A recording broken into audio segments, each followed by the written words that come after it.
understand, but we also try and apply a band-aid after they've gashed their leg open. Now, that type of approach, that educative approach, anyone who knows my work will know that I have been advocating that forever. But that's in relation to students' writing practices around cutting and pasting, plagiarising, not knowing how to reference. But if you get somebody else to come and sit your exam, it's a whole other world. And I think we should call it for what it is, which is that it's an egregious breach. It undermines the student's own opportunity to learn. It undermines the learning of the other students. It undermines the value of the degree, etc., etc. And in that case, we should say to them, not to punish them, but to say, listen, this gig's not for you. You know, clearly you're not coping for whatever reason. Go away, have a break. You're welcome to come back. Now, something else we've done recently at UniSA, I'm going to sell it. You're going to think it's great. It's not that great. We set up an academic integrity mentoring scheme. So when a student had been suspended, when they come back, a little ping comes up on our system, and we engage with them, we send them a little standard letter, we put them in touch with their program advisor so they can talk about their courses, and then they get a step coach, who's another student, you know, a mentor really, a peer mentor to work with them. And the peer mentor just knows that this student is vulnerable for some reason. They've had a break, they're not coping, they don't know that it's been a big breach. And the idea is we want to say, listen, you've had your break, we welcome you back to the community, we want you to succeed. Of course we do, that's what we're here for. But not one of our students, we had 5 of those this study period, not one of them took us up on our offer of support and mentoring. So I would have loved to have told you this great story, and we've got this great, no, didn't happen. So I don't know what to say about that. I was just going to suggest that you turn that around and say people who come back, if you make them a mentor of others, could that be more powerful? Yeah, that's a nice idea. The University of San Diego, University of California at San Diego does do that. They provide opportunities for people who've been through the breach system to mentor others. I would need to discuss that. I'm a little ambivalent. Anyone who's been engaging in exam impersonation, outsourcing of their work, it's a pretty egregious breach, and you've gone so far down the track. You need a lot of mentoring for that student to then themselves be a peer mentor. It'd take a lot of resources, but you know, it's a nice idea. UCSD does it. Don't know if they do it on contract cheating. So, getting to our point about assessment, as I said, it's a good thing to do. It's a really good thing to do. Many students, though, rationalised cheating because they said the assessments were trivial, they weren't relevant, they didn't mean anything out in the real world. And here's the quote: in engineering, the worst possible student would love to try hard and do design work. However, useless assignments like weekly quizzes are very unwelcome. So often staff are thinking, I'm going to give you assessments every week to get you engaged in your learning, to see how you're going.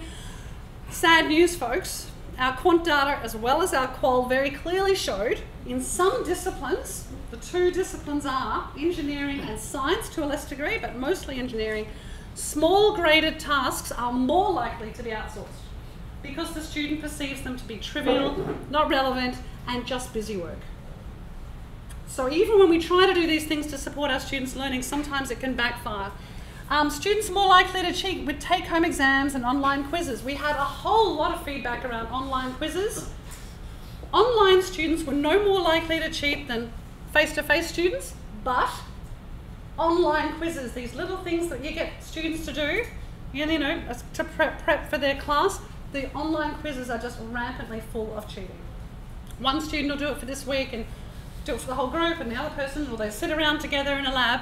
So think about your online quizzes. You can't invigilate them, you're not monitoring them. The students perceive them to be trivial. And as this student says, having to memorise material for exams is becoming more and more irrelevant.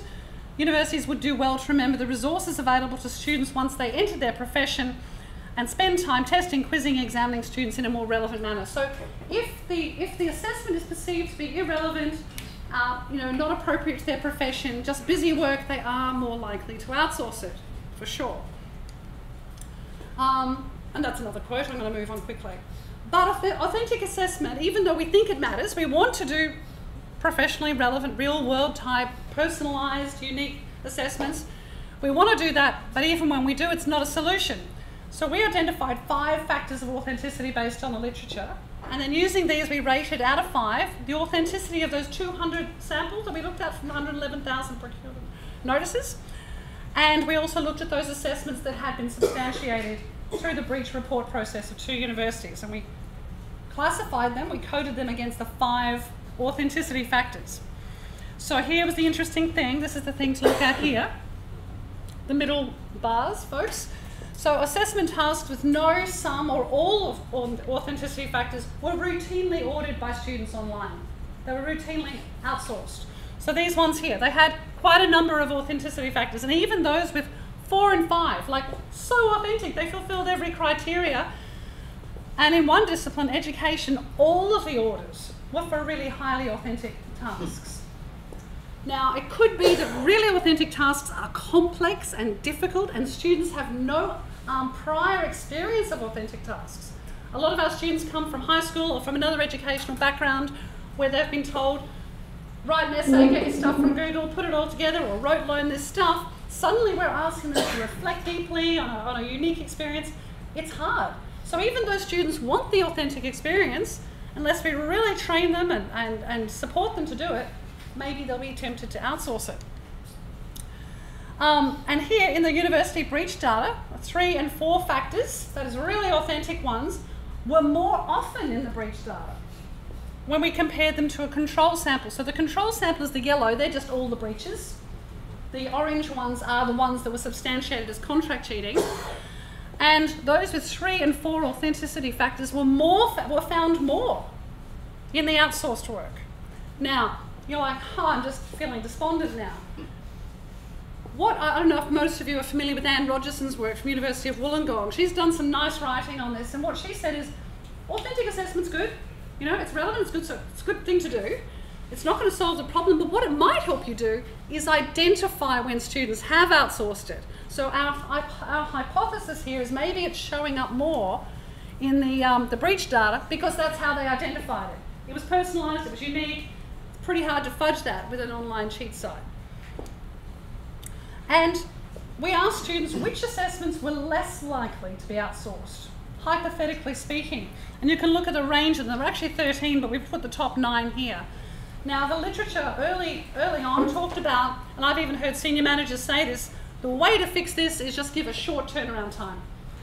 Don't give them more than a few days, and then they can't outsource it. That has absolutely been debunked by the research. You can outsource your assignment in 3 hours. So short turnaround time was the most likely to be outsourced. It's just a priority charge. Yeah, that's right. You pay more. You pay more. So if you are thinking that's a solution, you're going to actually then force your good students to feel like they have to outsource it. Don't do the short turnaround time. We hear people say, make it a 70% exam. What that does is that increases cheating in the exam. The more heavily weighted the task, the more likely the students are to outsource it. Don't be tempted to go heavily weighted. Continuous tasks, as I mentioned. We all think that that's a good thing to do to try and encourage learning for our students. That was the third top one in terms of outsourcing. Now, the ones that are least likely to be outsourced, these 4, those that are completed in class, personalised and unique, these are all the authenticity factors, aren't they? A viva, so doing an oral presentation based on a written work, or a reflection on a practicum. All of these are labour intensive, time intensive to both write assessments, to mark them and so on, which is not surprising. These are the ones used least by our academic staff. Takes time, but we know these are the ones less likely to be outsourced. So when we're thinking about talking to our senior managers, talking to our colleagues, if we want to use more authentic assessment, knowing that it won't solve the problem, but it will at least be less likely to be outsourced, we need time. We need time and resources. And we need some expertise. We need some professional development ourselves. We haven't been trained to do these types of assessments either. So what does it all mean? Good, I'm leading into the right spot because this is what we're going to talk about. I hope I've convinced you that contract cheating is a systemic problem. The causes are multiple and complex. It's not just about the student, and it's not just about the educator and their assessment. Simplistic solutions such as fix it with assessment design or have more invigilated exams are not going to be on their own effective. Staff and student decisions are enabled and constrained by institutional and sector conditions. So we need to start, I know it's a simple thing for me to say, and I don't want to give a simple answer, but I think we need to start being a bit braver. We need to be courageous and say to people, when our head of school says to us, you've got 10 minutes to mark a 1,500 word assignment, provide feedback, upload it to the site and check the Turnitin report, we have to say that can't be done. It cannot be done, except if I just, Yeah, unless I'm completely disingenuous and just give them a grade and stick whatever up. You know, there's no way I can do all of those things in 10 minutes. So we need to be courageous. We need to really petition those with authority and those who are decision makers, not just our senior managers, but the sector. We've been giving these findings. We've done a lot of work with TEXA, with Universities Australia, the DVCA's committee. We've gone and presented this data to everybody we can think of. What I'd like to do in the next session is for you to really brainstorm how we can get that very simple information. We tried to condense it down to 2 pages, how we can get that out to people who can help. We do want to have relevant and meaningful curriculum and assessment design. Not possible in the current environment. We all want to build relationships with our students. We know that that will have the biggest impact. That's how we're going to identify contract cheating, and that's how we're going to reduce it and hopefully prevent it. Can't keep saying it again and again and again. Our second language students need, deserve, and must have more support. It's that simple. Let's stop pretending that's not the case. If we're going to mark assessment, we need time for it. And we really need to take a systematic approach to detection and management and not just keep pretending that it's up again to the educator to do all of that in their 10 minutes. So I want to acknowledge our colleague Sadia Mahmood, who's a colleague of ours at UniSA, who helped us in the early stages just with the descriptive stats, and of course thank the OLT. Those papers are now available as of last night in Studies in Higher Education. Yeah. So, happy to open it up. I'm happy to answer some more questions, or we could go straight into, have you all had a chance to have a quick read of this little resource, this 2-pager? Now, you might think, oh, that's so simple. What is that? It's because the papers that we've just had published are each 30 pages long. You know, of course they are. It's got the data, it's got, you know, they're 30 pages long. So we are trying to find a way of getting quick, short resources that we can hand to someone and say, in 5 minutes, here's something critical. One of the things that another workshop, because we were saying we want to contact TEXA and Universities Australia and the DVCAs, another great suggestion from a workshop was to really reach out, and I think Erwin was alluding to this before, to professional associations. Getting employers really understanding what this means for them. There was a recent case at a university, I won't name, not mine, where a student who had graduated as a nurse and had been practicing for 6 months, you're saying, you know, how do they do it? Well, she didn't. She nearly killed someone. She just had no idea about drug calculations, knew nothing about, you know, anything. And luckily, but 6 months is a long time to be treating people. Wouldn't want to be me, isn't that 6 months, right? So, and then we hear other people say, well, oh, it only matters in medicine or it matters in engineering. In business, it doesn't matter. And all I can say is global financial crisis, you know, banks collapse, you know, ridiculous people make it into serious positions of power. So, you know, there's no discipline where this doesn't matter. It really does. Okay. In the United States, the Errors Human report came out in 1999. Can you say which report came out? To Err is Human. Oh, To Err is Human came out in 1999. And they were losing over 400,000 people a year in adverse events, deaths. Sorry? Over 400,000 people dying from adverse events in their hospital system. It's still the same, a decade or so on. And that's with professional, qualified people. Yeah, that's so, right. So when you bring people who cheat into the system, you're going to magnify the problem. That's equivalent of one jumbo jet going down a day. Yeah. So why do we accept it in a system like that?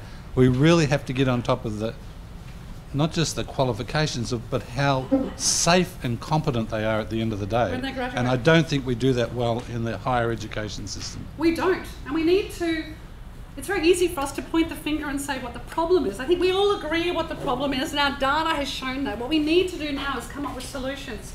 Interestingly, I have spent a bit of time in Central and South America. The discipline that has the most cheating, anybody want to have a guess at which discipline that is in Central and South America? Medicine. Yeah. Medicine. And there have been some scandals, like I say, I love those scandals recently about unqualified doctors who have faked their qualifications and so on. So we know it matters. I'm going to give you 5 minutes to talk as a group, because I've got more stuff I want you to do about that particular thing, about how do we really address the fact that it's a systemic issue. And who do we reach? Professional associations are one. We're hoping to do that in our engineering project if we get it. What else can we do to actually get that message out there rather than us continuing to lie down and just keep taking it? Yep, 5 minutes, have a chat amongst yourselves and then we'll feed back.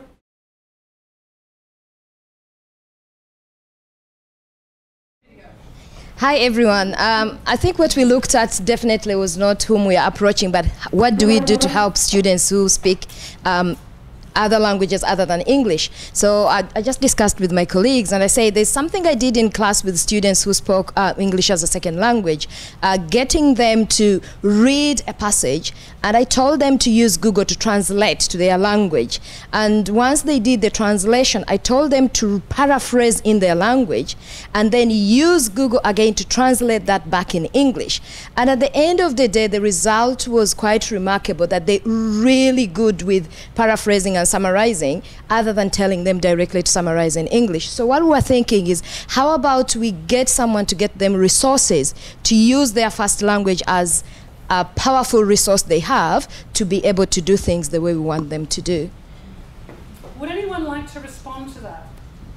It sounds good. I actually thought you were going to take that conversation in a different direction. I thought you were going to say that using your L1 and then going into using Google Translation into your L2 was going to actually produce something so bizarre or offbeat that it was a demonstration of how you can't always rely on the interpreting, translating tools.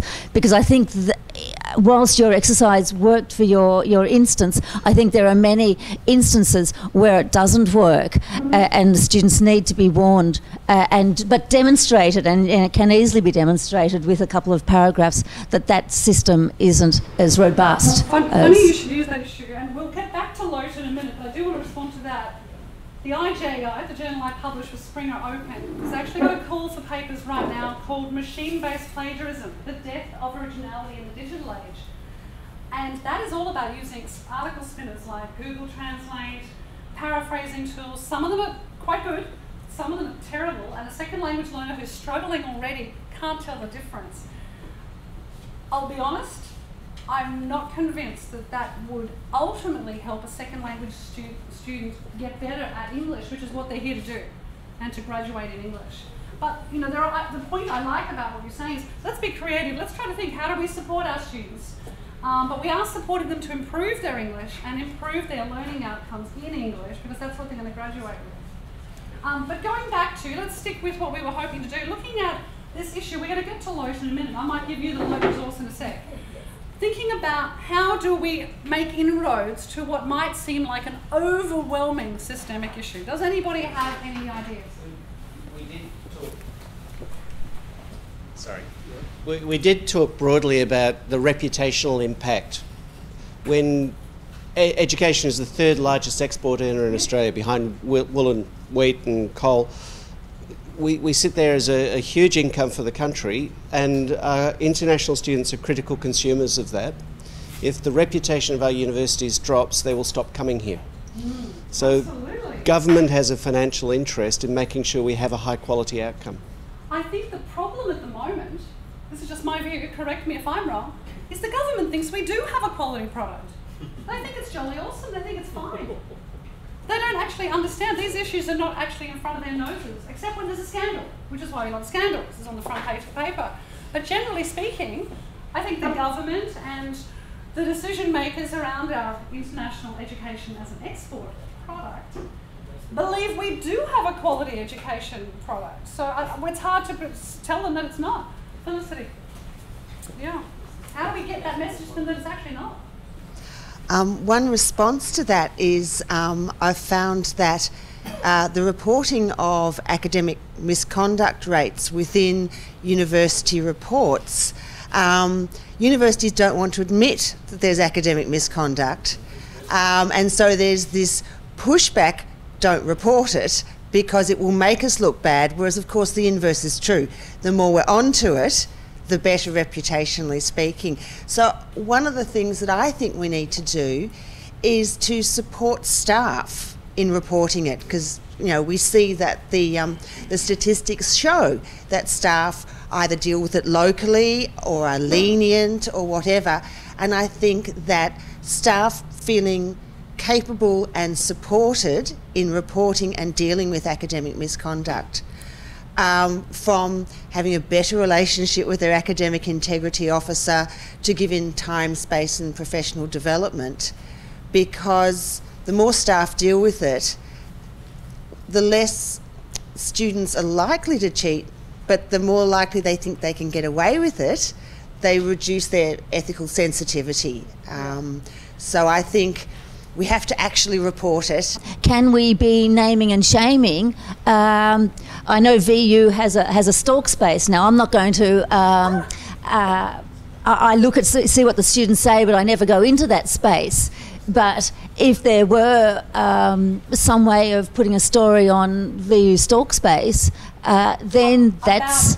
When you say name and shame, you mean we're not talking about individuals, but we're talking about but a hypothetical situation that may have happened, and putting it out there at a very grassroots level. Something about social media, though.